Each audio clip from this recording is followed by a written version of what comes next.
Şu ahal Mekke-i Mukarreme Medine-i Münevvere'de Hacı Türkmen'le oğlumuz görüyenler bir tohorla sefer namazı dururlarına ayaklarını açıp duruyor.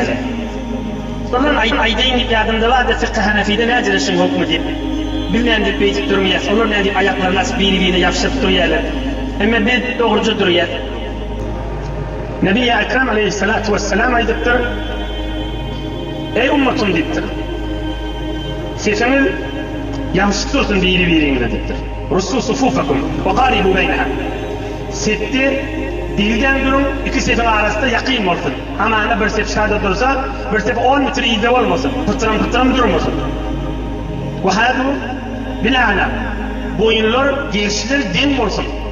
Biri evrak, biri idrak olmasın. Yani sefin ol kenarından, o nahiyeden, o katlardan gözlendi. Şeyde sefiye gözlendi, kursaklar hemmesi bir semtte, bir redifte, doğruca gönce olsun deydi.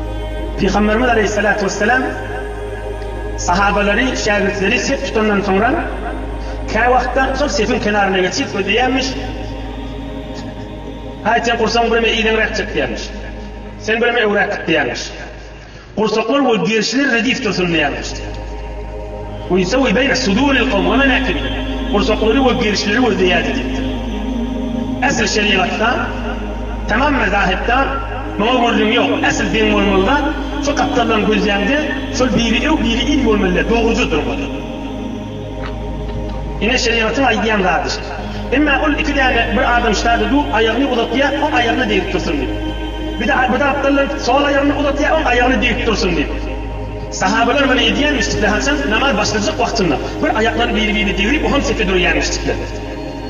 Hanefi mezhepte İmam Azam'ın ve İmam Azam Ebu Hanife'nin şehirletlerinin tefişi. Kal dinler. Namaz başlayacak olanda sefe doğrulacak olup birbirine ayağını devirip, yeni doğrucu durulayanmış. O sefe doğrulamadığım şey. Neyin ki namazın içine, şimdi tamam bir hacıda kalkken gördüm. Namazda doğru ikilinci rekede kalktı. Ayağını doğru oynattı da şu ayağı bilen kopulacak olup. Bu özün namazın havasını fethedecek. Ve her an o mezheple bir işimiz yok. Yani şuna gidecek oluyor. Bir vakti derin sırat, soğutlu sırat, ya bir mahvaralardan ya bir bolorolozdan eşlikte ve bir Türkmenler sünnet bitirmeye ki ayaklarını birbirine deviremek deyip de o kezine ağırlanamak. Sırf sünnet şiyan namazda duruşunuzda. Neyin ki ayaklarını namazın içinde açık devirip durmak. Hatta bir tovar bir hacıda kat gördük. Arada bir nefere cay var. Bir nefere cay var. Şunu dolduracak olup ayağını mahvur açıp atayım. O gözünün gelişikliği var akım. Namazın formatından çıkıyor. Nebi Ekrem Aleyhisselatü Vesselam aran doldurun dedi, ayağını açıp aran doldurun dedi de adam benim doldurun dedi. Sefi doğrulan dedi. Yani İmam Azam'ın ve İmam Ebu Hanife'nin şagirdlerine ayetleyen tefşir. O mezhepleri bardak eşitlerin diyeceğim ki öl mezhebimizi ölümün kaimdir. Yani ilmi suratına hizmetine de yetirmekte.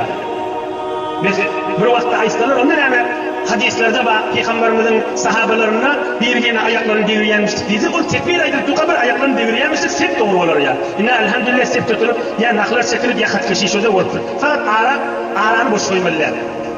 Aranı boş koymalılar. O iki sefin arası, 1 metre yarım, 1 metre 20, 1 metre 25 sant koyuluyor. Bir sef secdedenle birbirine devip bir tıkılışıklık, ehliyetlik olmalı yani. Doğru dakik Nebi Ekrem Aleyhisselatü Vesselam'ın sünneti ve Allah Azze ve Celle'nin isteyenini şurada. İnşallah belki açık konun olsun ayıcı. Biz o namazın içinde rükuda, secdede, namazdan yukarı kalanına ayaklarını birbirine devirecek olup, birbirine vesile edecek olup, yok o da devirip çıktırmalı. Böyle namazın benim böyle yani ayağın bir belli kadim Bukhara ulamalar 4-5 varmak ayağın arası fasılı olsa olur diyenmiştikler. 4-5 varmak iki ayağın arası fasılı olsa olur diyenmiştikler. Namazda ayağını devirip duruyorsun diyenmiştikler.